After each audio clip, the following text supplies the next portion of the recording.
What's up, Aaron? How's it going, man? Yo, what's up, brother? Just chilling. It's game day. Crazy. It's I hate Thursday night football. I've never liked it once, since it was introduced, and because it messes me up. I've talked about it on the show a bunch. Like, I'm a huge creature of routine. I don't love primetime games, but I can live with Sunday night. But I love football on Sunday. Like, I like Buffalo Bills football Friday, where it just everything feels off this week. You don't know what day is Friday, when the injury report's coming out. Like, I feel like I'm scrambling. And then, like, us doing the show on Sunday, just everything feels weird. And that was Yeah, game day. it's for sure a weird week. I mean, how often does a Thursday to Thursday happen, Mhm. for anybody? Super weird. Yeah, super strange. Luckily, the Patriots are dealing with it as well. I feel like it was much more of a topic. I don't know if you got a chance to listen to every week. I try to listen to the opposing teams' press conferences too, especially those first round where they're really talking about the opponent, and a lot of conversation about back-to-back games and short stretch and like what that means and how it was a different turnaround and stuff like that. And I feel like the Buffalo media didn't really get in on that, or that wasn't like a thing. It feels like New England was almost building it up as an excuse internally. I felt like. Yeah, I can see that. I mean, look at what the Bills have done to that team the last couple times we've played them. It's so I can totally see them sort of hedging with the possible excuses. Although I don't think it's going to be the type of game that we've seen the last couple of times these teams have played, if I'm being honest.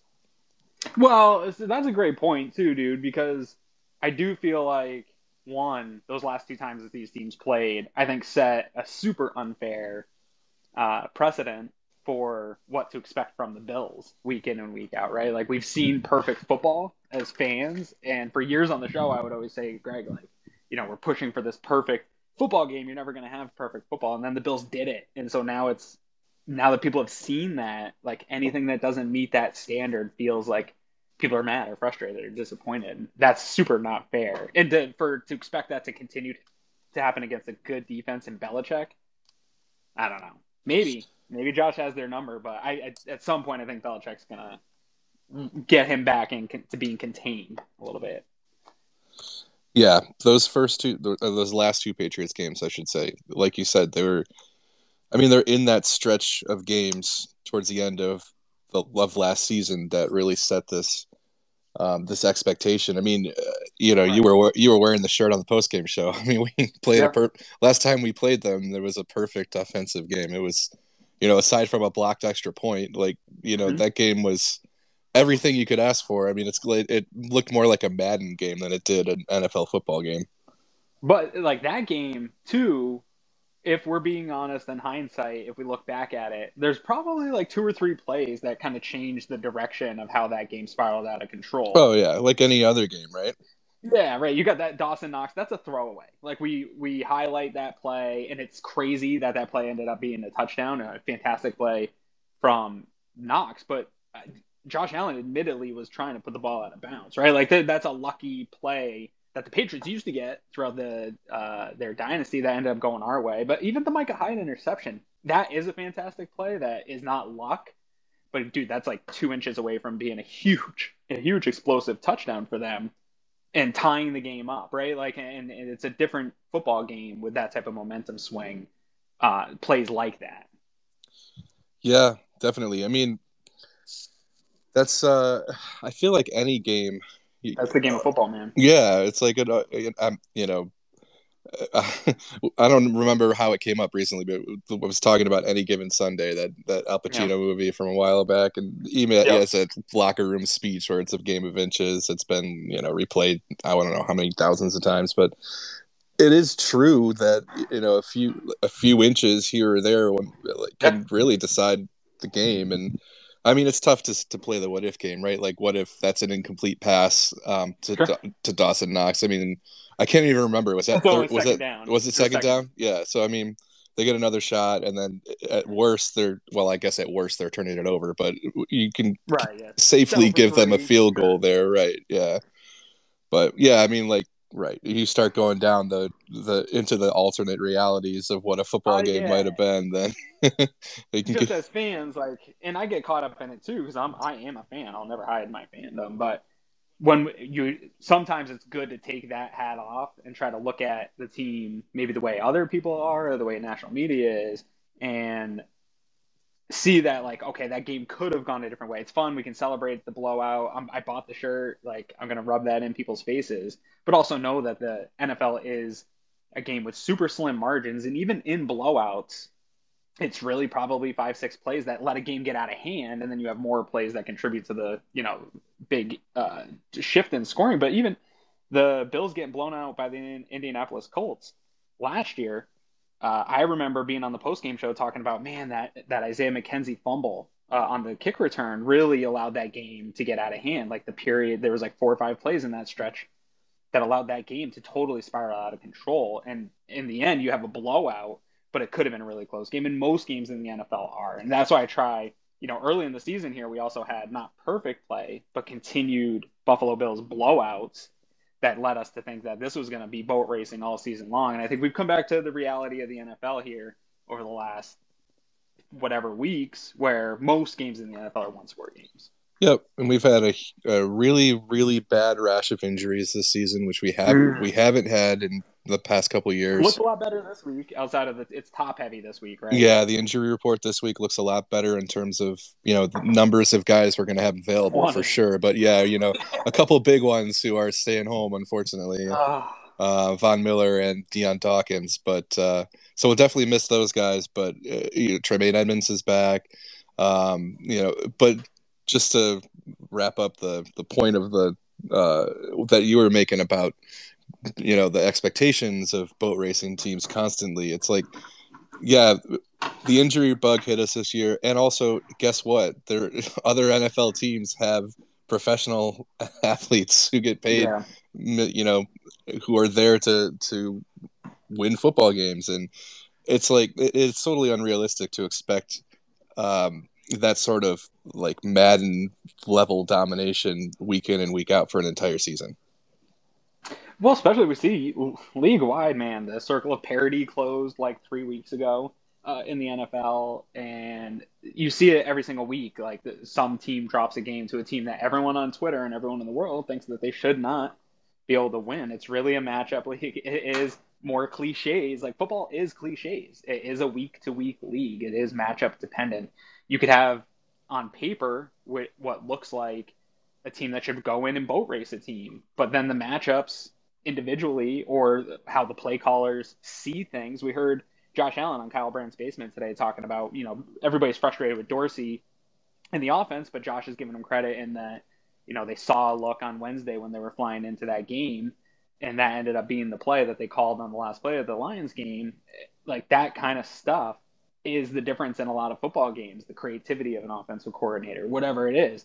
And so it's really those slim margins that separate the good from bad teams. Even the bad teams, Chris, are full of talented players that, again, are just losing games 4 or 5 plays here or there. That's the difference between a team that's a playoff team and a team that's in the top 10 picking most of the time in the NFL. Yeah, I mean, imagine the gap between the best player at his position and in the the worst player at his position who's still on an NFL roster.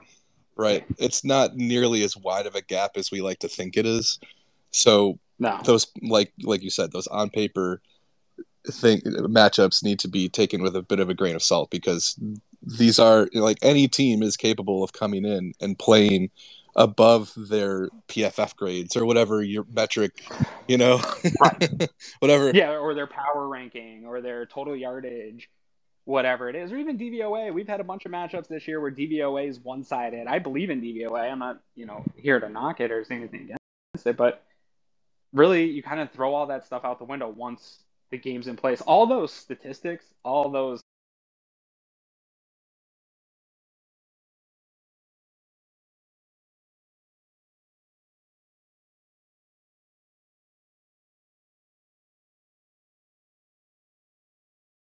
things that we look at pregame are really to get a picture of how the team has performed up to that point, right? And then you match that to watching the team.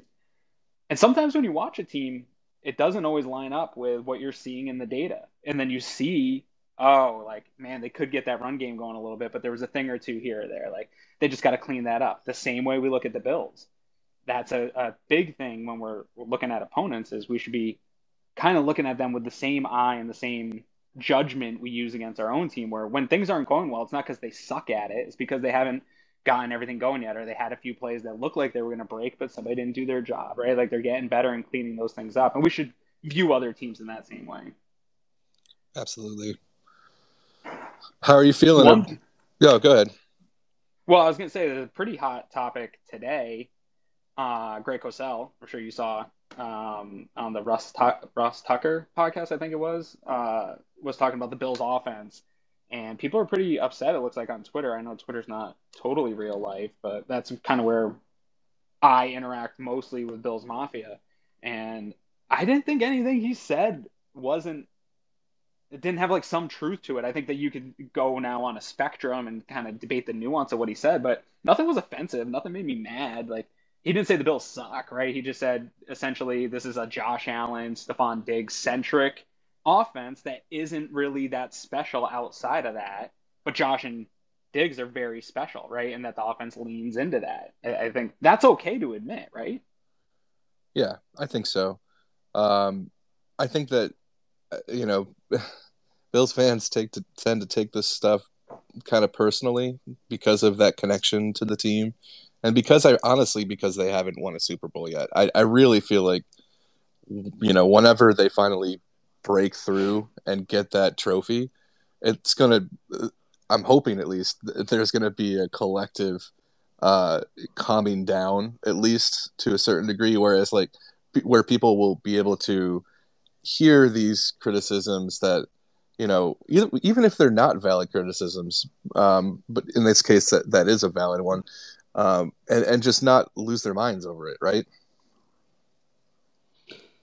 I don't know. I guess this is something that maybe I talk about judging other teams by against their peers and stuff. Maybe I should also be judging fan bases against each other. I don't interact with a ton of other fan bases. I see other Bills content creators often having interactions. I don't seem to get that stuff in my mentions, and I don't follow a lot of other fans, so I don't know if they're the same way, right? Like, I follow a few Chiefs fans, but they don't seem to be super sensitive to criticisms. But I don't know.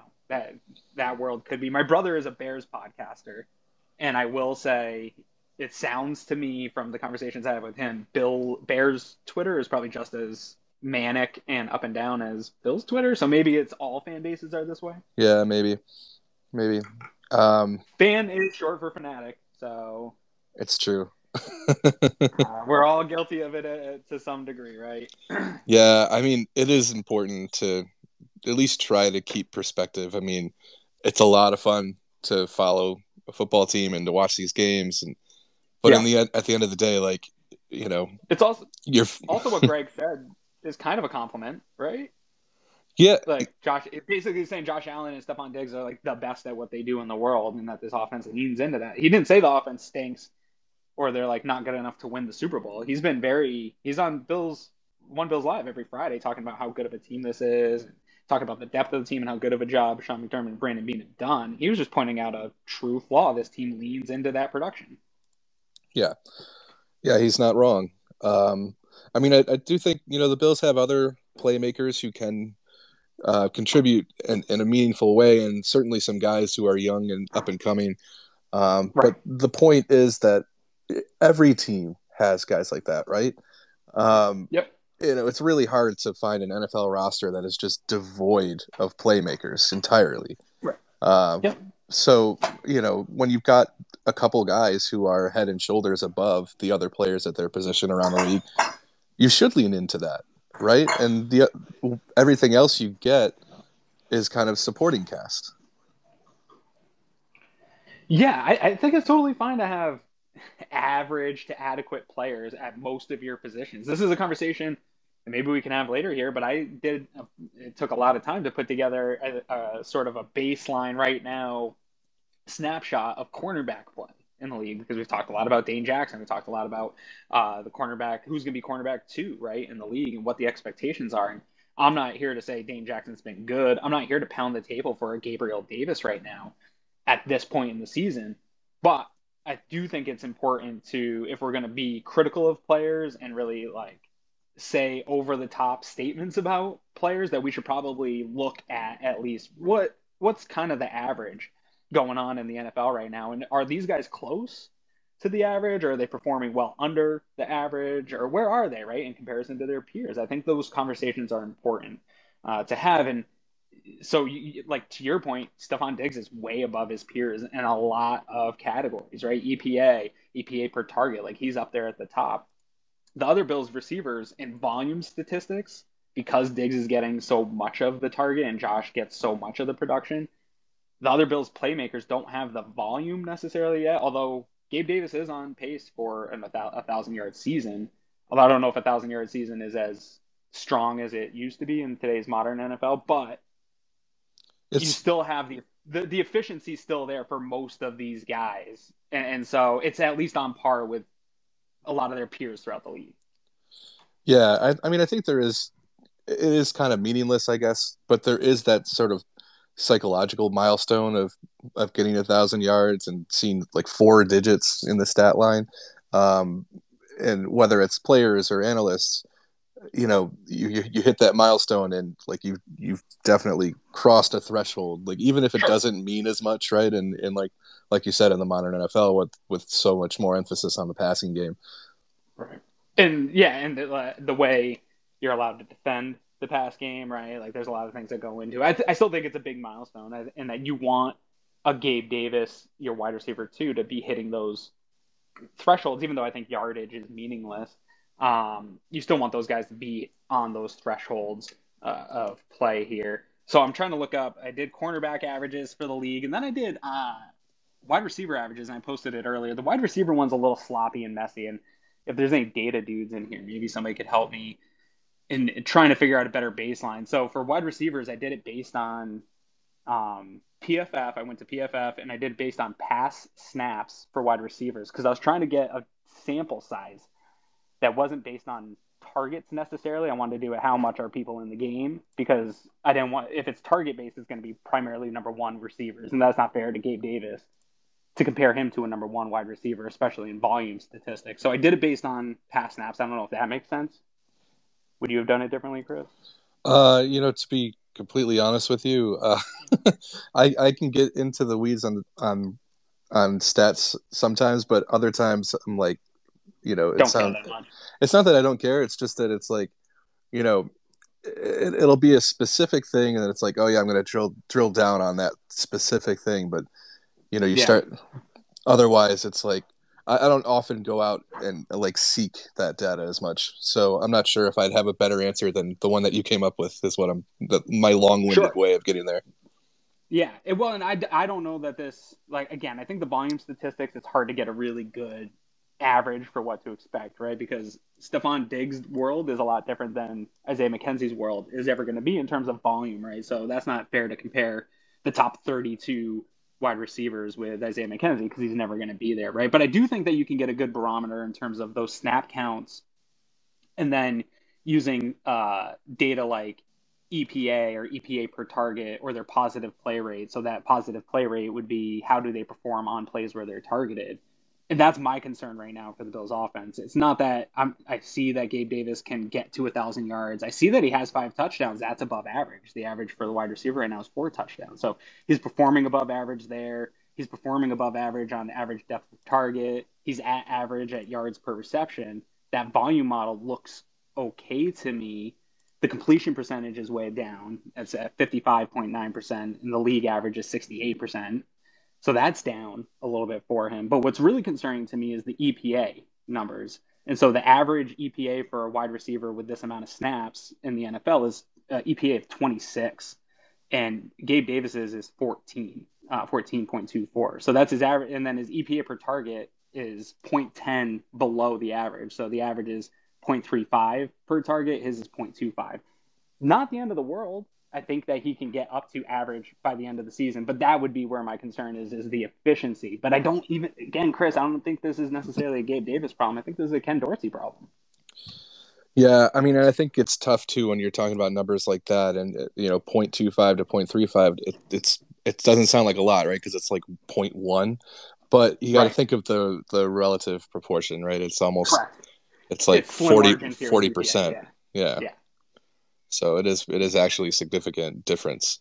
Yeah, and as far as Dorsey, you know, it's just one of those things. I think that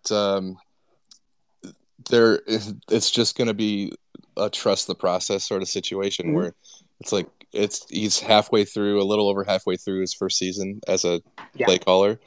Yep. He had a great call against the Lions. I mean, that last play, or not the last play, but that last pass, right, to Right. Diggs that set up the field goal. Um, He saw jo- it on film. He said it. He said it at Kyle Brandt's basement. Right. If we get this exactly. look, Yep. this is the play we're going with. They got the exact look. Right. It worked out exactly as they had seen it. And Josh was saying they had that play in the past, but they hadn't even repped it this year or called Yeah. it, let alone called it in a game. Um, but yeah, I mean, and the Patriots, they had kind of gotten away from cover two, right? Like they were one of those teams that was doing a lot of cover two, and then everybody else started to do cover two in true Bill Belichick fashion. You know, everybody goes one way, he starts to zag the other way, right? It's like Right. he's like, you ever see uh, what is it? Glengarry Glen Ross. No. It's a great movie. It's based on a play, but um, yeah, it's about these salesmen and Al Pacino's character Ricky Roma. There's a lot of Al Pacino references in this spaces today. I like Um, it. but he's trying to sell this guy on some real estate, and he's saying like when everybody bets one thing, I say bet the other way, and Yeah. that's totally how I see Bill Belichick's frame of mind and like how he approaches the game. So anyway, yeah, they showed that too high look on that last play, and Dorsey was ready for it. So I mean, that's really, I think it's one example of some de- Growth. yeah, exactly, the positive development that we've seen over the course of the first half of this year.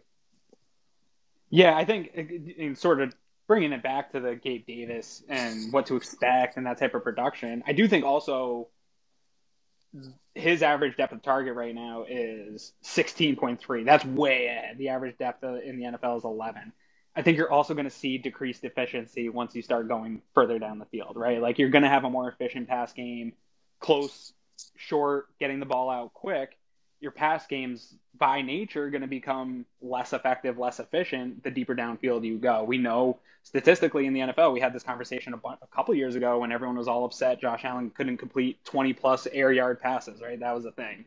But then when we looked into the rest of the NFL, like nobody's completing that at a high percentage. Like the further downfield you try to throw the ball, the less effective, the less efficient those plays are. And so maybe in this Gabe Davis data that we're seeing, there maybe shouldn't be as much panic in that it's not the player, but how the player is being utilized and the role in the offense that he has. Yeah, sorry, I got stuck in the comments for a second here. Yeah, no problem. Happens in your own time. I see Joe Miller out here and Pat Moran. I see some people.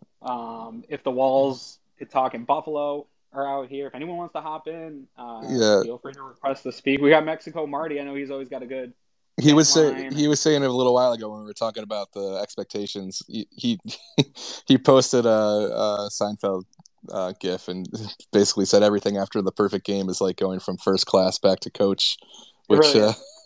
is good, great. A couple of people like the Glengarry Glen Ross reference, Patty Brads and Lauren O'Bray says always be closing, which is another Glengarry Glen Ross reference that I love. I have heard that reference. Now I feel like Josh Allen in the movie reviews. I'm not So a movie guy. I don't have a lot of big catalog of movie reference. I don't know. I mean, that actually would qualify for the Josh Allen Film Festival because I think it came out before he was born.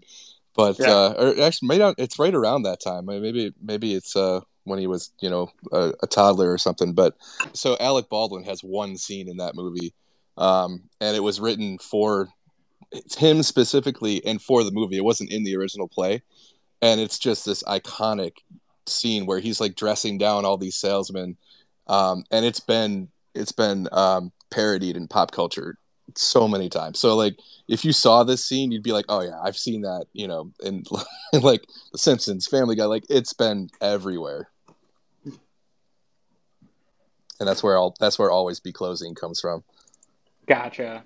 Yeah, I've seen Always Be Closing all over the place. Saturday Night Live. Yeah.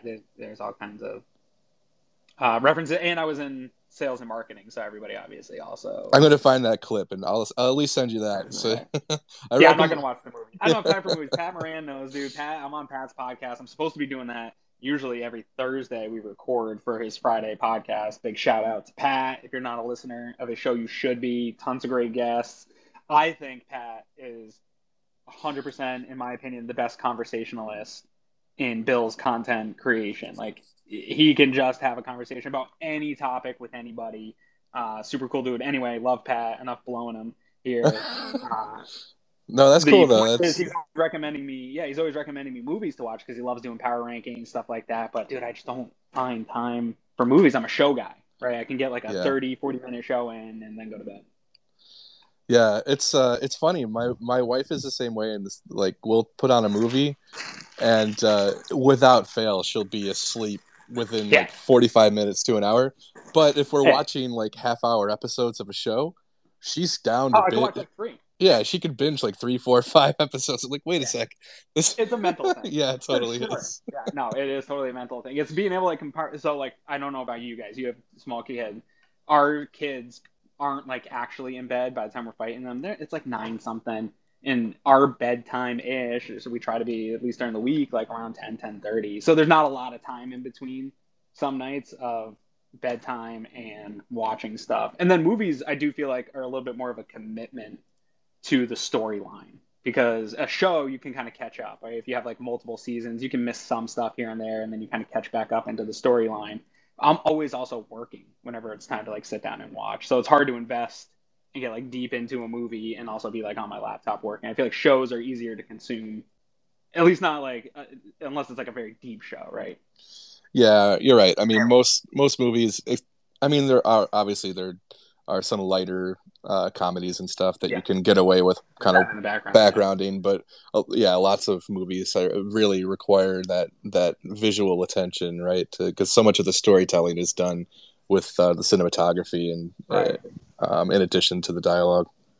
For sure. So this wouldn't be a Twitter Spaces with you and I if we didn't talk about Odell Beckham Jr. Oh boy, here we go. Right?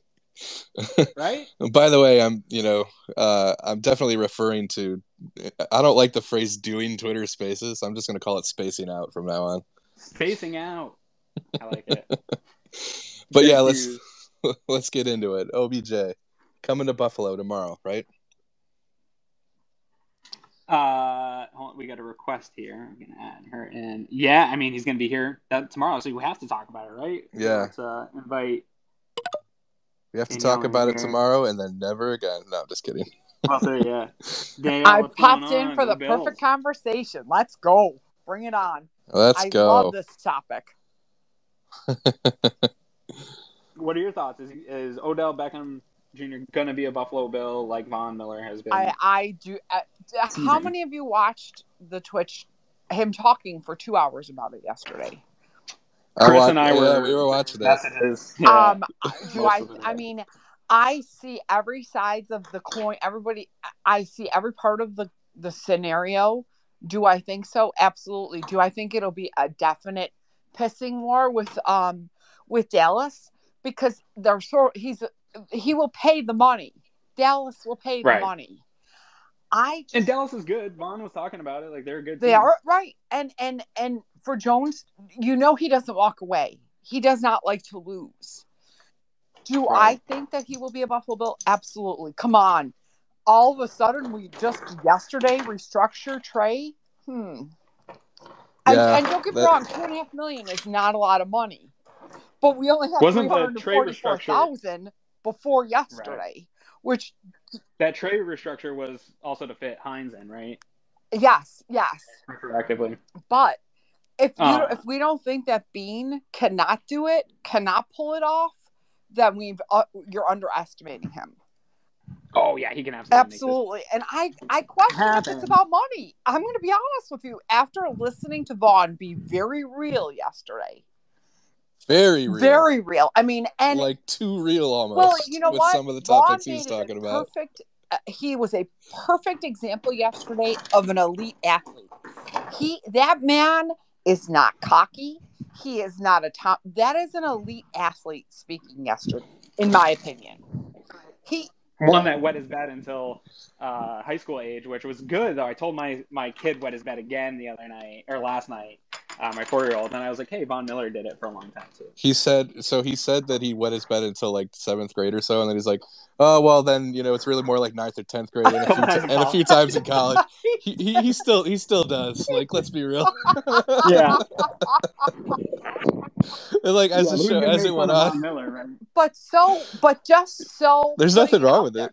It was refreshing. Sort of honesty, like you said. Not just a normal conversation. He didn't hype anything. I mean, it wasn't about it was just, this is the reality. This is it. Do I think he will be a Buffalo Bill? Yes. He admitted when his own biases were coming through in the conversation about he OBJ did? too. Right.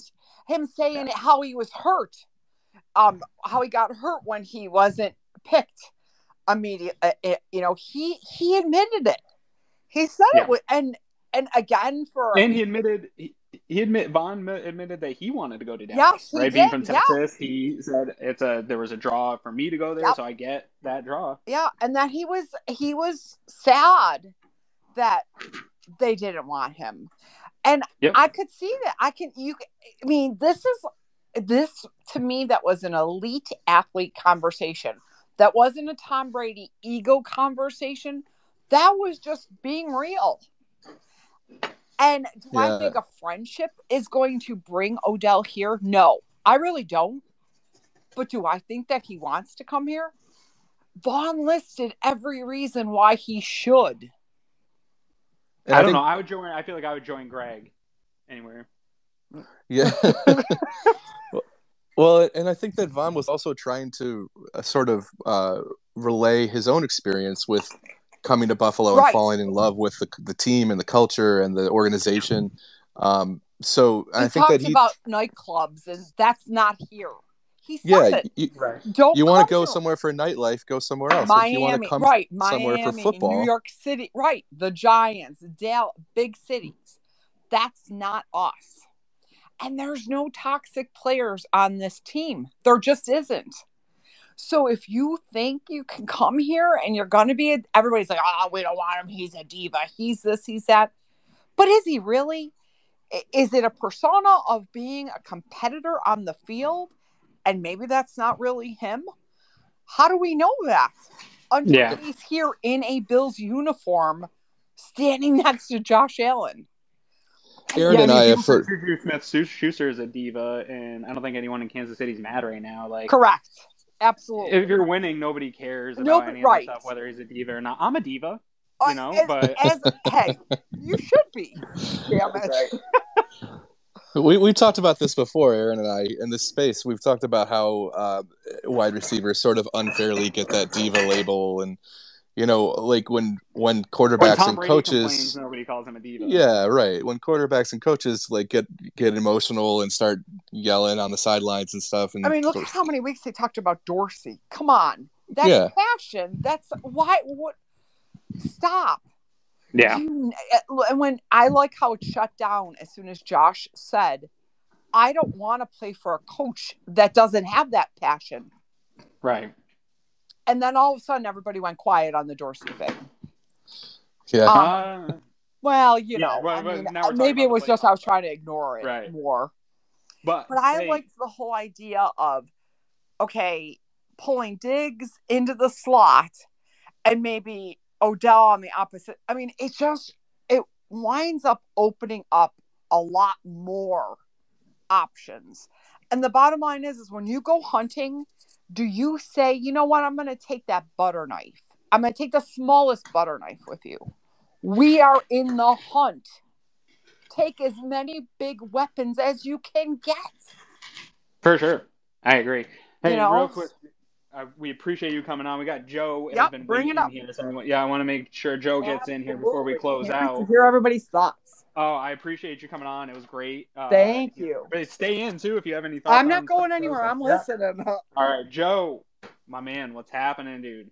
What's going on, everybody? How we doing today? What's up, Joe? Go Bills. Go Bills.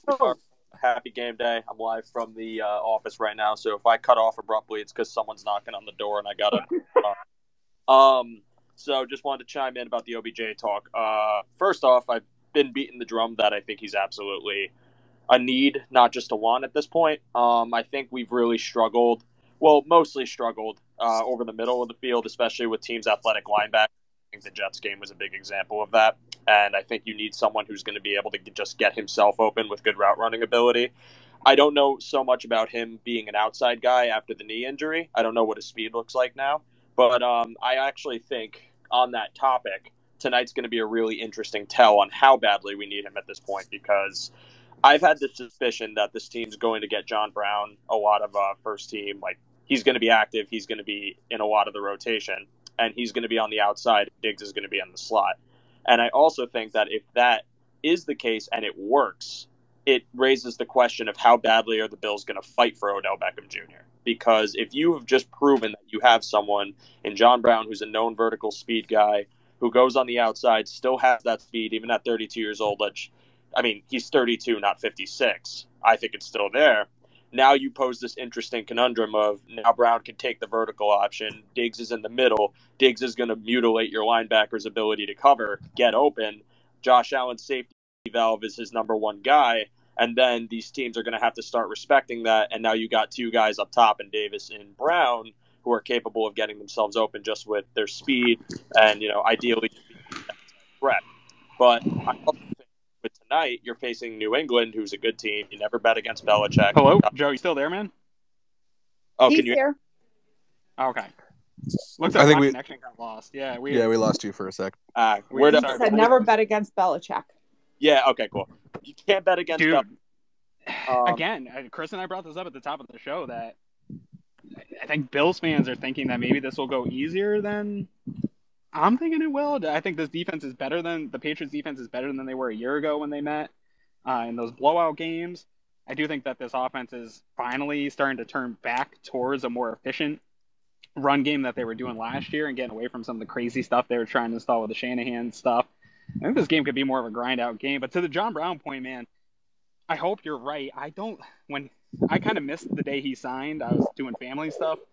Some of the reaction to John Brown signing I thought was way over the top. I think he's competing for wide receiver 4 or 5. Maybe they get him in and active in a role. That's one of those things I'm not going to believe that the production's still going to be there until I see him actually do it. Well, I want to refute that by saying that, and can you guys hear me? I don't know if the connection is being messy. Yeah, we can hear you. All right, cool. So my refute to that is yes, he's 32. He's obviously not PR1 like he was 20. But what I think is talking about a coach who always tries to take the best weapon out of the game plan, right? So when you got Diggs who's outside, they're obviously going to try and bracket him, force their hand to try and Davis. But if you have Diggs coming in from the slot and forced to be in coverage from the linebacker, now you're talking about a whole new game plan that Belichick might not have accounted for because Brown is, well, I don't want to say new. He's been on the team before, but in this type of offense where you kind of have this guy who hasn't been a part of your season, who isn't on the recent game film going in, it could be wishful thinking to say that, but I also think that's how you throw a coach like Belichick off is you can't go in with anything that's predictable. Like, he likes taking your identity away, and that's the sign of a good coach. So why not break off from this identity with Diggs being your number one on the outside and have him go over the middle, have him be your short option, have him be the one that's constantly getting yardage with no answer? Because even in the second New England game last year, that was McKenzie. If they don't decide to do that, that's the game plan again. McKenzie was stretching out the linebackers on left to right all over the field last year, and it worked beautifully. He had over 100 yards and a touchdown. So to me, I feel like why I'm bringing all this up is because I think that's what's going to happen. But I think if you successfully pull this off, this now begs the question, did they just need to tweak things a touch? Did Dorsey just need to make some adjustments? And do they really need OBJ, even though I've been a huge proponent of needing him? And also, if you If it doesn't work, then that tells you everything. And then I think this game is massive for the OBJ bidding war, because if you win this game, it's all the more enticing to have him come to Buffalo. You got a 9-3 team, just beat a division rival, just beat the Patriots, who, even though Brady isn't there anymore, saying you beat the Patriots is still a badge of honor in my book. And it's just another way to lure him in. And if you win this game and it is a grind out, like you said, and you just showed the reason you need him on the team, and the fact that they're 9-3 and they need a middle guy, I think that's all the more case that he needs to be here, and it's all the more pull for him to come here. So those are just good points. Yeah, we'll see. I mean, I don't know if you guys saw the guys at If the Walls Could Talk in Buffalo podcast. They're going to be live tomorrow at noon, and they're going to walk us through what a free agent visit to One Bills Drive looks like. So that'll be really interesting. You guys make sure you're on Cover One YouTube to check that out tomorrow. You kind of follow along. You know, obviously we're not going to get the inside look live at what's happening with Odell at One Bills Drive, but we can get the perspective from some guys who have been there before. So yeah, it sounds like I couldn't hear Joe. I didn't get to hear his rebuttal to me. So, Joe, DM me what you said. I don't know what's going on with my Twitter space. I'm spacing out right now. Yeah, in a bad way. Yeah, I think it was my Bluetooth headset maybe. I don't know what's going on. But I switched. And here they are asking to talk as well. We got a couple people asking to talk. But in terms of that, we did hear Vaughn talk about a little bit what he was going to do. He was trying to encourage Bills fans to go down to the airport, as cringy as that makes some people feel. Vaughn likes it, and he thinks that maybe it'll help Odell see how passionate this fan base is. So whatever, I'm not going to knock him for it. But then he said kind of hanging around the facility, making sure some of the guys were going to still be in town, because the Bills have a rest period, and I think they're going to have 2 days off after this game here, and so I think they're trying to make sure guys are staying in town where they could maybe leave for a couple days. Yeah, they were talking about bringing Odell to Josh's house. To Josh's house, cool. Yeah, hang out there. And I think a lot of guys hang out over at Josh's. So it's definitely part of the Bills team culture, is hanging with Josh at his I think place. It's difficult for players to do things in Buffalo unless they're like at their houses or they rent out a place. The fan base is just too. It's not like in LA or Miami where you can go out and people are used to celebrities and professional athletes being out. Like, people just lose their minds here. They can't handle it. I also want to. I'm sorry. Who's on for If the Walls Could Talk in Buffalo? It's Josh. It's Josh. I've never done this before, so I didn't know how this works. Come on. What's up, Josh? Hey guys, I appreciate the shout. I kind of wanted to mention that Don and I are going to go live tomorrow, and Don was the director of football admin for 13 years, from 2005 till 2017. And he obviously knows all the ins and outs of what it's like to bring a free agent in, either a street free agent or, one of these more high profile visits. We talked about it a little bit earlier, like when Nyheim Hines signed and what that looks like. But this is obviously a little bit of a different process. So I'm just going to, kind of walk him through like a 10-minute timeline of what it looks like to book the flight, where Odell might be going. He still obviously has a bunch of contacts there. I can't promise any inside information, but we'll at least know if he's there and when he's there. And, we're going to go live with reaction, obviously from the game. We also have Marlon Kerner coming on, and he's going to share his story about tearing his ACL and his journey to come back. And he ended up coming back too early, and he tore it again and ended his career, which we thought was pretty relevant to the whole Trey White situation. For sure. So, we feel like we're going to be on it at a pretty good time, and hopefully maybe something will break at noon tomorrow. But I think it's going to be a pretty interesting conversation just to find out the ins and outs of what it's like when some big high-profile guy comes to Buffalo. Don was in charge when Mario Williams signed here, so he kind of winded. What was the restaurant that Russ Brandon used to bring everybody? It was on Delaware. It was on Delaware. I'll ask him. What restaurant? Yeah, it was in those like little row houses on Delaware, and it was that old thing where if you ever saw Russ Brandon there, the president of the Bills at the time, you knew somebody was walking in. Yeah, that's absolutely right. Because nowadays it's like whenever free agents come in town, the whole Bills Mafia thing is spotted at Duff's. But like early Bills Mafia Twitter, it was always what the hell? I got to find that restaurant. That's so funny. I'll mention that to Don because I know he's been there with a couple guys because he was would be in on the the dinner meetings with whoever the coach was and the GM. So I'll bring it up. I'm sure he probably has a good story or two about that. Yeah, I'm looking it up on Google to see if it's still even open. I don't know. Mexico Marty was in a little while ago saying, asking us if Cover One's going to have a correspondent at Duff's tomorrow to confirm that OBJ. Exactly. Here, I'm trying to look it up. Keep talking, Chris, for a second. I'm seeing if it might still be open. I never head down Delaware anymore. I'm looking up restaurants down there.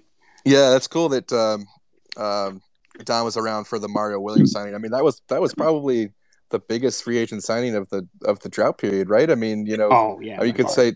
Like, I mean, T.O. had a lot of hype around that signing, but Mario Williams probably had more of an impact.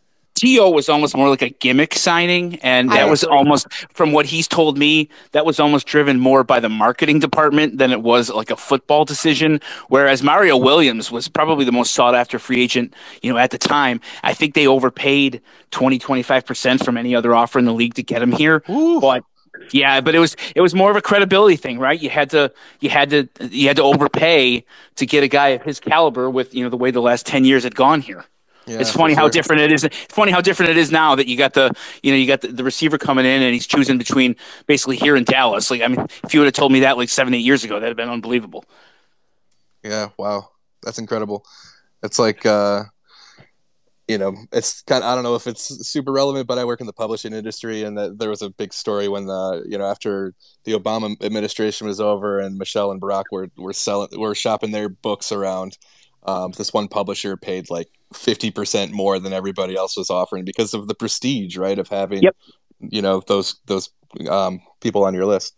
And the good thing is, even if they don't sign Odell, I think just the idea that they're in on all of these high-profile guys for the years going forward, like they're going to be on everyone's list. And again, I'm sure they're going to roll out the red carpet. I'm going to ask him exactly what they'll do and where they'll go. But even if he chooses to sign in Dallas, I wouldn't take it as as an indictment against anything that that they're doing here.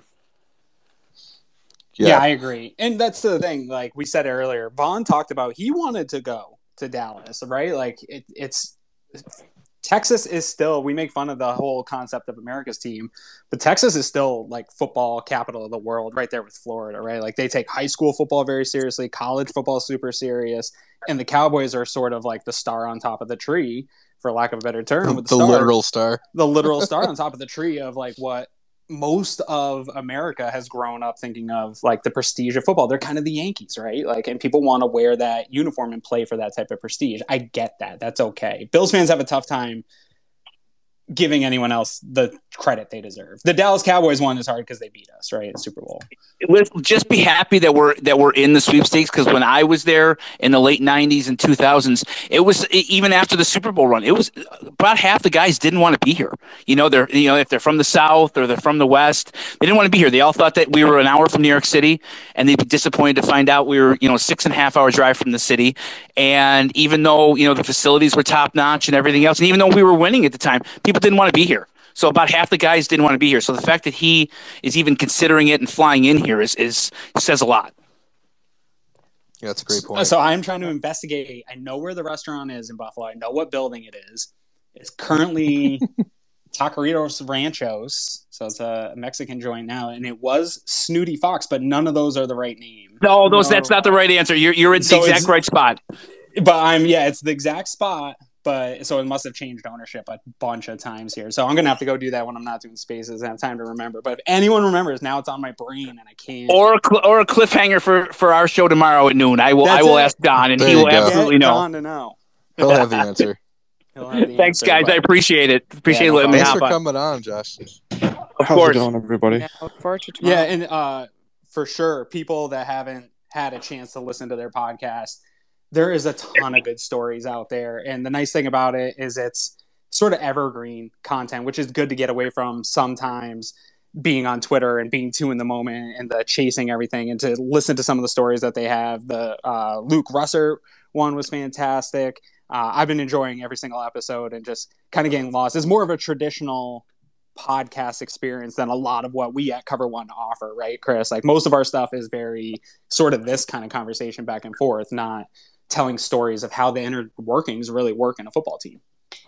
Yeah, it definitely is great to have guys with that perspective, and guys, I mean, also guys who were around during that Kelly era, right, in the '90s, and the drought era too. Like, yeah. those are good perspectives.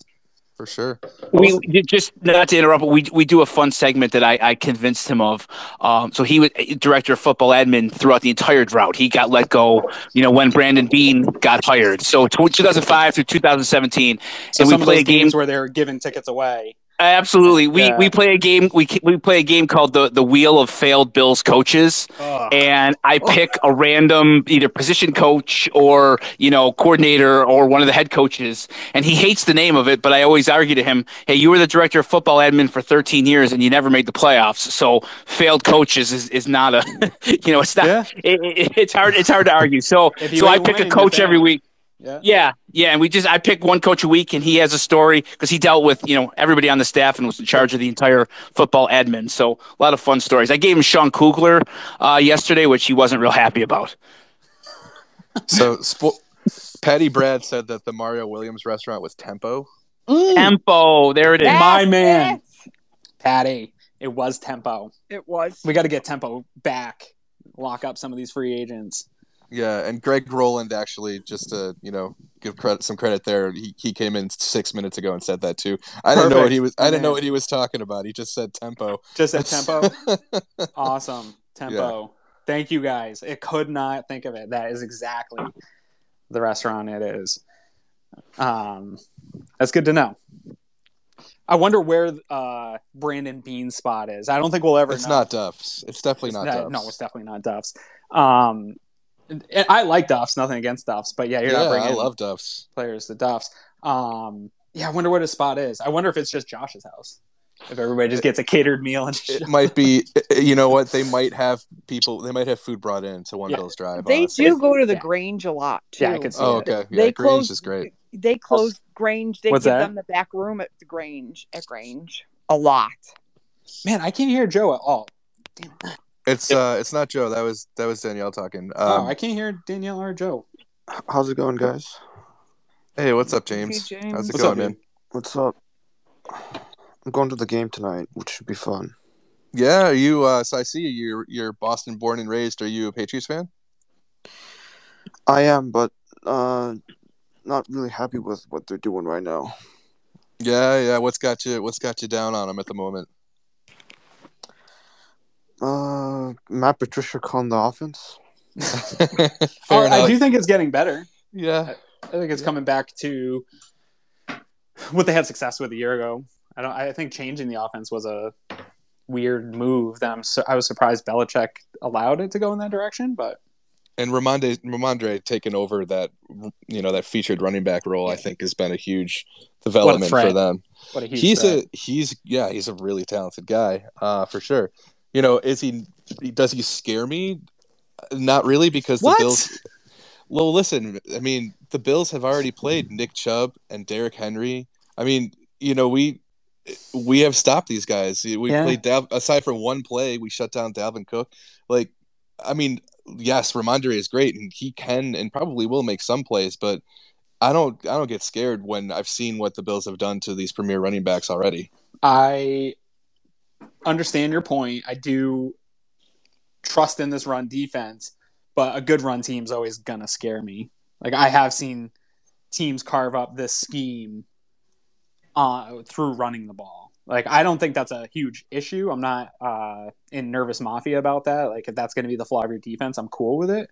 But I could see this being one of those nights where people are frustrated with the run defense and that guys are over pursuing, and that the Patriots maybe have just more power and physical ability. Especially Vaughn being out concerns me. Where's Groot at? I want to see that first quarter of Greg Rousseau back, seeing where that. Does Vaughn get a lot of run stops? No, but he's disruptive and he pulls gravity his way, right? Like, and I'm interested to see. Like, I think Ed Oliver was going to explode with or without Von Miller. But I'm interested to see how Von Miller's absence impacts other guys and how teams approach scheming up blocking. Like, is there going to be more attention towards Ed Oliver? That's what I would do, right? Like, and can you kind of eliminate his disruptiveness in this offense? And then can Greg Rousseau handle that on the edge? Like, can anyone step up on the edge to replace that ability to be a disruptor in the backfield, whether it's in the pass or the run? Those are kind of the concerns I have right now. Well, I think Milano being here definitely helps that case for the outside stuff. Also, with Damian Harris being out, you can key in more on Stevenson and not have to worry about as big of a split back presence. And AJ Klein being back kind of gives me more confidence in the outside contain, especially with Epineza in front of him. I think Miller, not having him for the pass rush worries me more than the run. I think as long as you got Daquan Jones and Ed Oliver in the middle with Milano on the outside, you have a good shot at containing anybody, especially when, again, Stevenson is the back you get to hone in on now. I'm curious to see what happens with personnel groupings, because you would think we always talk about Taron Johnson and how you don't want to take him off the field. And Eric posted a great video about Taron Johnson yesterday, I think, and how he's an elite run defender. So it makes sense to keep him on the field. But at the same time, we know the Patriots like to bring in these extra linemen and try to force the Bills into getting out of their nickel package. And I'm curious to see what happens then if we see a little more of AJ Klein on the field, even though Tremaine Edmunds is back and Milano is obviously healthy. Are we going to see three linebackers? And if so, what percentage of snaps is that going to be? I'm going to fight that idea every time it's brought up. I know it's nothing against any linebackers on the field. I think Taron Johnson is different. And I think that he allows this Bills defense to be what they've been for the last 3 years. He is a liability in coverage right now this year with some of the things they're doing, some of the way they're playing. But as Eric showed in his video, a lot of these catches, same as Dane Jackson, these guys are in coverage. They have good coverage on players. And guys are just making plays, or they're just an inability to make the play at the point of attack. I do think that can come along at some point. But what he does in the run game, I think he's still a better run defender than any of the other linebackers on this team. And I think he gives you the ability to have coverage. He's seen everything that an offense can throw at you. Like, he has the reps now. And you've made an investment in this player. Like, he is a part of your defense. He's what allows you in your defense to be different than all the other defenses in the NFL and stay in nickel. And that frustrates other teams that they can't get you out of it no matter what they do. Yeah, and just for the record, I'm not advocating for taking Taron off the field. I'm just curious to see, because I know that Belichick at some point likes to try to. He likes to, especially when you've got 6-7 linemen, which you're going to see from them at some point. Yeah, and at some point, I'm going to be wrong, and the Bills are going to play heavier than we're used to, 4-3 in a game. And people are going to come at me and be like, oh, look, they took Taron off the field. I'm just saying I am never going to be – I never think that that's the best opportunity to win football games. I also think, like, having we got Thomas. Oh, James, you want to say something else? Yeah, I was just going to say, like, I don't really know where we're going to get our offense from. Our offensive line is a little banged up this week. Right. And then – you guys have a good secondary, so I don't know, like, who's going to get open.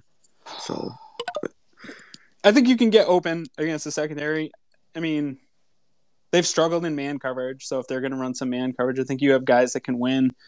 I think you have I think Jacoby Myers is sneaky, really good and can win at the point of attack. And I think you get that against the way the Dane Jackson has been playing, maybe.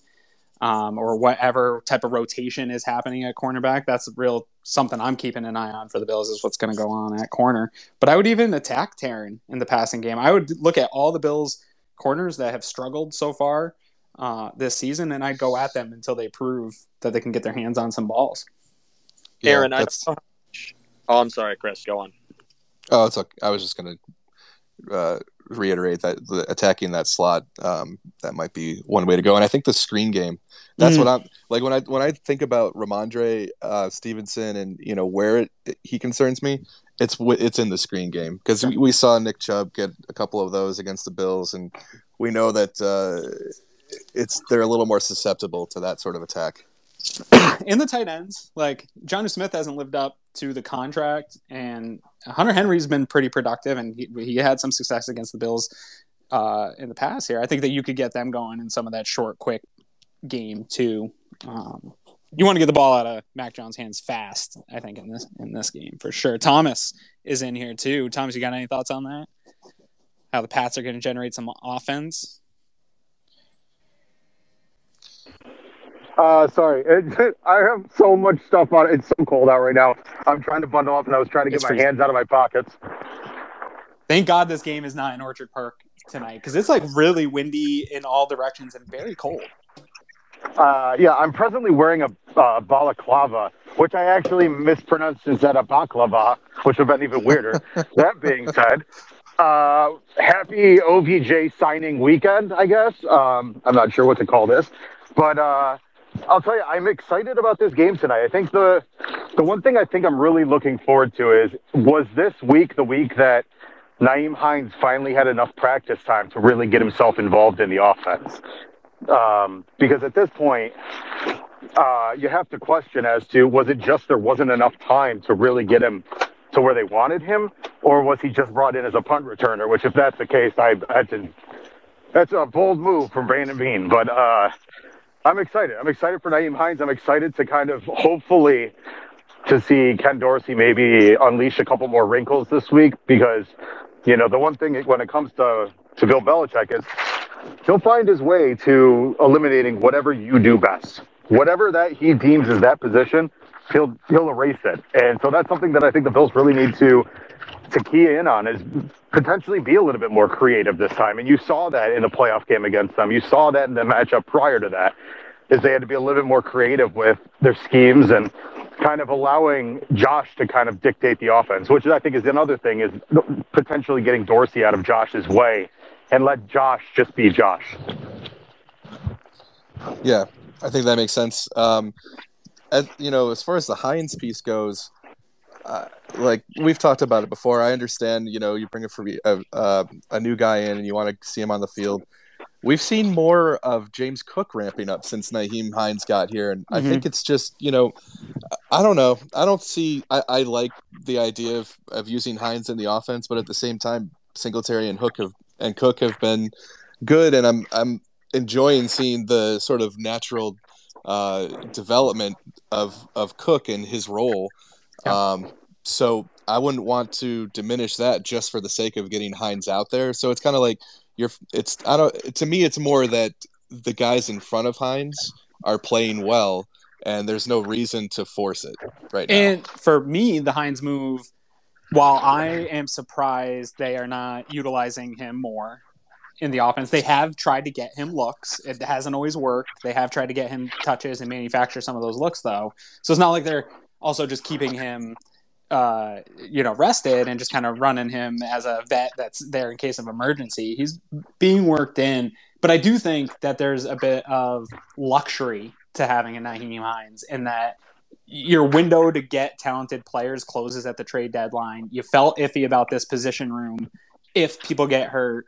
And now heading into the hardest part of the season, right, the end in the winter, in through the playoffs, you have insurance now where if something happens to a Cook or a Singletary, you have a running back that can do that. But you also take the punt duties and finally address that with a veteran, right? Like that was an issue, I think, for the Bills, and a concern, and that they, even all throughout camp, they had that battle going on and they weren't sure who was going to be the one doing that duty. And while Shakir was fine at it, I don't think you trust what you don't know, which is a rookie, especially with a Super Bowl, team, and a team that has all these big goals for this season. So I'm fine with where Hines is at.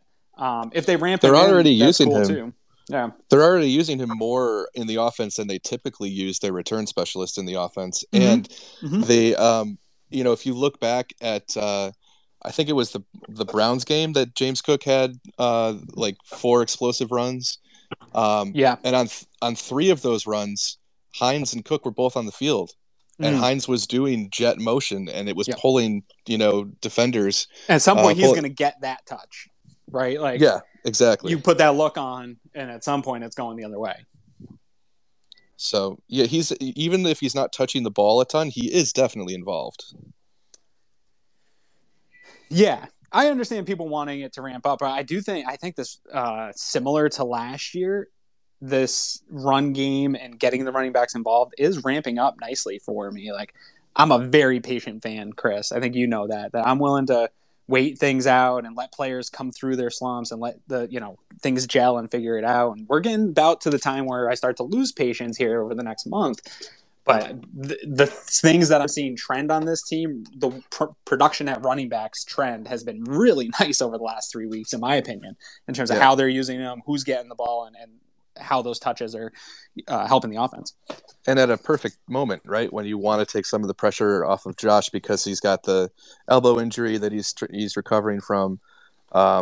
It's everything we were talking about, and it's everything we've been wanting to see, even when Josh is healthy. So now you've got this starting to come on, and it's just going to add more multiplicity to the offense going forward, which is obviously positive. I had It's 5 minutes ago. Greg Thompson just tweeted out, and I have him set for notifications. So I saw it is the Patriots added offensive tackle Trent Brown to the injury report. He is questionable with an illness, so last minute illness. That's not good for them. That's not good at all. No, that would not be good if he misses the game. Hopefully for the Patriots fans, they can inject him with some an IV or something and get him good enough just to play, but not. Probably great news if you're a Patriots fan. Although maybe evens things out in terms of Dawkins being out for this one, right? So, James, I got to ask you, our friend Lauren Oubre is in the comments, has to brought this up. Are you or are you not Matt Patricia trying to get some help for your scheme tonight? Are you? No, it's a joke, man, because just the fact he that can never confirm or deny these allegations. If we play against how we ran the offense against the Jets, we're gonna get blown off the field today. Yeah, I hope. You know what I mean? Or are we gonna see the Vikings game where our offense looked kind of better than it used to be? I just got to say, it's so weird hearing self-depreciating Patriots. Do you want to take that one, Chris? Oh, sorry. Yeah, I don't know what's going on. For some reason, Aaron can't hear Joe, and every time Joe talks, Aaron doesn't hear it. Oh, sorry, Joe. No, I don't know what's going on. It's Joe and Danielle. I don't know what happened. Yeah. I'm spaced out on you guys. Sorry, Joe. Go ahead, man. No, it's all good. I'm like the reflection you can't see. No, I was just making a joke. It's so funny hearing a Pats fan come into a chat and be like, "Man, I don't know if we were going to do it tonight," because it's been 20 years and just they've been so good for so long that hearing that coming from them is just the weirdest thing ever. But I just wanted to chime in before about Hines. I think a big thing with Hines too was he came in for the Jets game. Obviously, a simple playbook for him because he was new to the team. He got there that same week, only a couple practices. Then you're talking about the Minnesota game where I think he was still acclimating himself. So I think in that game, I wanted to see a little bit more, but also understood that they had kind of established roles for Cook and Singletary. But also, I think the shortened weeks with practices getting canceled from the snow and the illnesses and everything of that sort, especially with having to relocate, playing against Detroit, playing against Cleveland, and just kind of the unconventional schedule kind of hindered his ability to get more and more acclimated. And I think why you're not seeing as much of him as we'd like also has to do with they probably have a bigger role in mind for him outside of punt and kick return, at least in my theory. And because of that, it's taking longer for him to get his role down, which is why you're not seeing it more. And I think with the December stretch, I've always said that that's kind of maybe they'll start showing more wrinkles in their playbook and new ideas because you're going up against three straight divisional games that are all massive. So you have that on your hand. That's on your schedule. That this could very well make or break your chance at winning the division. I think new schemes, new ideas are going to come out tonight, and I think Hines is a part of that. Yeah, that's a great point. We saw that down the stretch last year with the last 6 or so games of the season when they started to really lean into the gap runs more, and part of that I think was just that was what was working on the offensive line, and they weren't able to get much going with the zone runs, but. Yeah, you're right. I mean, it's that time of year where they start to bring things out that you haven't seen yet. These divisional matchups are really important. These teams know each other super well. They play each other twice a year. We all know. So yeah, it'll be interesting to see what sort of wrinkles Ken Dorsey might have up his sleeve as we head down the stretch here. I'm so sad that I can't hear Joe talk because I actually look Yeah. forward to these spaces. I love Joe's insight on the team, so I'm really sad that I don't get to hear his thoughts, stuff like that. So I'm mad at Twitter. Be mad at Bluetooth because I'm not on Bluetooth now, though. I don't know what happened. Something happened along the way where I just lost them.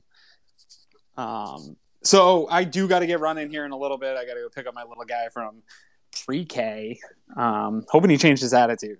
Tough morning with my kid. So hopefully we have a better attitude and ready for this Bills game. But Chris, Ian Thomas, anyone that wants to pop in that's a speaker here.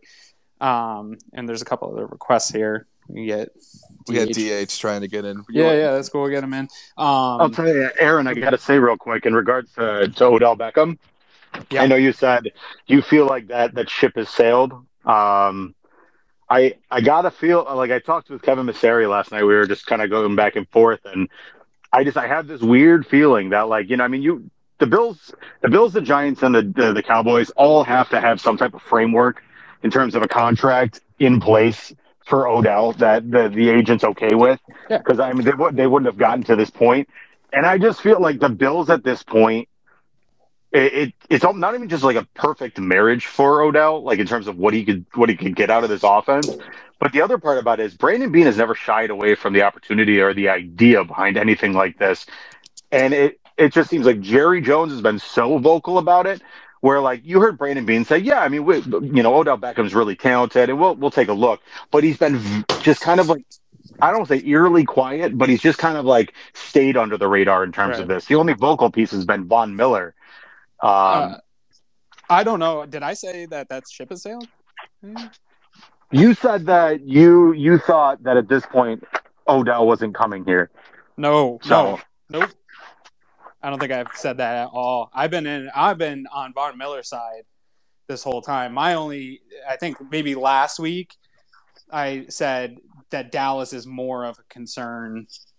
I've thought the Bills were number one contender for this for weeks now. And as the weeks have gone on and Dak's played better, I do think Dallas is a real threat to pull him in. But I still think very much they're in play. As long as Von Miller's saying it, like, I believe what Von Miller's saying. You might have said at one point after Von got hurt, before we knew that before we heard that it was like a short-term injury.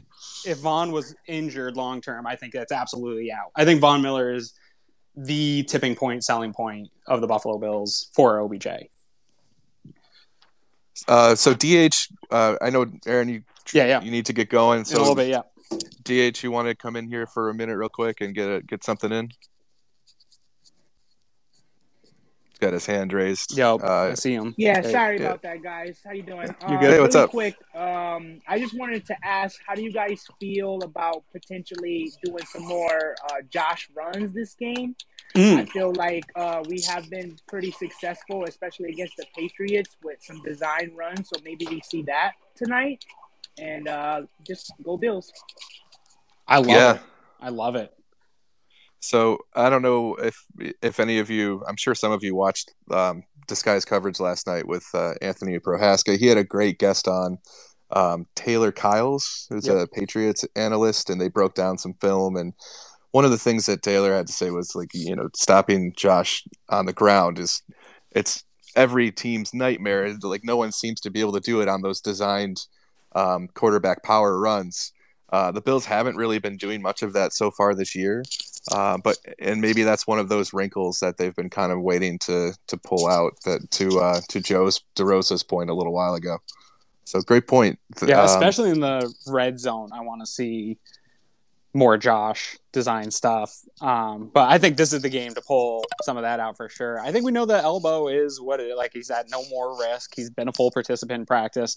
So I'm not worried about that. And people are concerned about getting injured on the run. Like, for sure, it's a possibility you could get injured anytime you step on the field and play football. But actually, a quarterback's more likely to be injured how Josh got injured, which is in the pocket, somebody hitting you, pulling on your arm, driving your collarbone into the ground. Like, those are the more substantial injuries that keep quarterbacks out. You really, outside of that Dak one a couple years ago, which was an absolute freak injury, you don't see a ton of major injuries out on the run for quarterbacks. I do still would like to see. It's so fun to watch him run, but I would like to see him protect himself a little bit more, especially when he gets tied up and guys like grabbing his legs and pulling at his legs like that. Those are the ones that scare me. When he's trying to like finish that run, right? And get those extra, like, and I think he's developed some more situational awareness where if it's like first or second down, he's not doing that as much anymore, but it's, when he needs to get a first down on third or fourth down, he's fighting for those extra yards. He gets them. Yeah. So we had a Patriots fan in here today. That was awesome. James, did you want to say something else before? I got before we sign 5 off? minutes before I got to peace out. No, not really. You're good. Okay. Just gonna enjoy the game in person today. There you go, man. I guess that's it. I will say, cool little side story. The reason I'm a Bills fan, I'm not from Buffalo, even though I live here now. A friend moved to where I lived in Connecticut, and like kindergarten, their whole family was crazy wild Bills fans. This is like 89, 90, right on the tip of them being crazy. And that's the reason I'm a Bills fan today. He lives in Boston now. He works in Boston. He is bringing his Bills fan son to the game with him. So I'm excited for him to go. It's the first year really that he's been in that area where he feels confident going into the game that the Bills are going to be. James, will you do us a favor, man? I'm really curious about this. When you go to Gillette Stadium tonight, could you be on the lookout for Gillette posters that feature Josh Allen? They would never. The new Gillette spokesman, because that would just be, send us a picture. Yo, Yeah, I'll take some pictures of the game for sure. James, okay. Feel better. I'm a Celt. Chris, anyone really that's here as a speaker too, guys. Before we get out of here, has anything changed for you, Chris? We talked on Sunday. We did the show and we're doing predictions and stuff. Anything changed for you on your prediction for this game as the week went on, getting closer, or are you still where you were? And does anyone else have predictions they want to get in? So when we talked on Sunday, I told you guys offline that I had a vision of a 24-23 Bills win, and that's my instinct. I'm going to stick with it. Although I think my confidence level has gone up a little. Was the vision assisted by any type of substance? Or was this just a... I'm going to pull a Vaughn here. We got the feds in here now. Oh man, that was hilarious. The whole thing on his Twitch yesterday. Yeah, I mean, just sitting there watching him call his boys on FaceTime, Yes, and for reference to what Chris was talking about, somebody was asking Vaughn about marijuana use, and if he missed it, being an NFL player, and he just didn't want to talk about it. He was just like, "Oh, there's some feds in here," jokingly, and just left that one alone. Yeah, but it was a funny moment. Which I think as a player you kind of do. It's ridiculous. Yeah, I mean, no one needs to talk about it. We can say as people who are not NFL players, it's ridiculous that NFL players are not allowed to smoke marijuana because, they can drink, and I know federal law. What the team gives them is much worse than anything they're doing off the field. What they give them to play week in and week out is still a bigger problem than anything like that. But what I will say is I've listened to a few podcasts now that I'm pretty convinced a high percentage of the NFL and coaches in front office use, and nobody really cares as much anymore. Like, you don't see many suspensions for marijuana use anymore. I don't even think they do suspend for that anymore. Kind of in parallel with federal, yes, not as loose you don't really as the see. NBA has become, but much looser than it was 5 years ago, even. Yeah, so that's a whole nother thing for. Yeah, we day, could do probably. that topic another day. In terms of predictions, I feel still kind of stuck on I think I said 27-24, close game. I do think the only path I see for the Patriots winning this football game is keeping the Bills under 20, and I think that's too hard.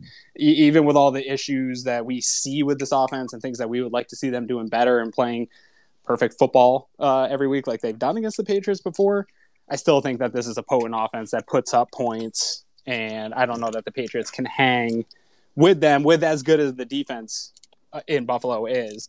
at keeping explosive plays down, at keeping points off the board. I think it's just a recipe that's too hard to overcome for the Patriots right now. Yeah, that's just it. I mean, our defense, I just don't think I've seen enough yet from the Patriots offense to be worried that they're going to be able to outscore us. That's kind of what it comes down to. Any other final predictions here? I'm standing outside warming up my car to go get my kid. So you got any last minute that anyone wants to make a prediction? 34-17 Buffalo. Joe said 34-17 Buffalo, Aaron. 34-17. I like that one better than mine. Yeah. I hope that's how the night goes. And so before we get running here, are other people making? I don't. 30-14. 30-14. Bills. Buffalo. Okay. All right. I like it. Josh? I'll go. I think 31-9. I don't see the Patriots. I don't see the Patriots scoring. You know, the defense is healthier than it's been since the Tennessee game. I don't think they're going to move the ball. That's true. We got We didn't talk about that. We've got Groot coming back. I mean, it's going to be tough for them to move the ball. That is true. Although everybody's hurt this time of year. So yeah, real quick, make sure tonight. It is game day, so tonight make sure that you're following the Air Raid guys. I think they're doing their pregame still, so make sure you're heading over to YouTube to follow Air Raid. It's actually out there now. They did their pregame early this week. It's available I missed it. Yeah, I'm gonna have to go check that when the kids shoot. Well, then make sure you're on the postgame show tonight. Yeah, Chris will be there with us, producing in the background. It'll be Greg and I right after the game. So make sure you're over at the Cover One YouTube channel right after the game. You can't hop in and chat with us, but you can chat with us and I'll the get comments your comments section. up on the screen. Get your comments, especially if you give us money in super chats. We will definitely get your comments up on the screen. But anyways, guys, I got to run and get my kid. It's cold out here in Buffalo, so I hope everyone up here in the Northeast stays warm. Are we going to be here tomorrow, Aaron? Yeah, let's do it. I don't care. Same time, same I'm place. gonna be. We're gonna be on at noon tomorrow on YouTube. It's kind of our first live show. We'll lead into you guys. How about that on Twitter Spaces? Awesome. Yeah, cool. Yeah, that's great. That's great. We're gonna have Marlon Kerner on, and maybe another special guest too. So we'll be on at noon.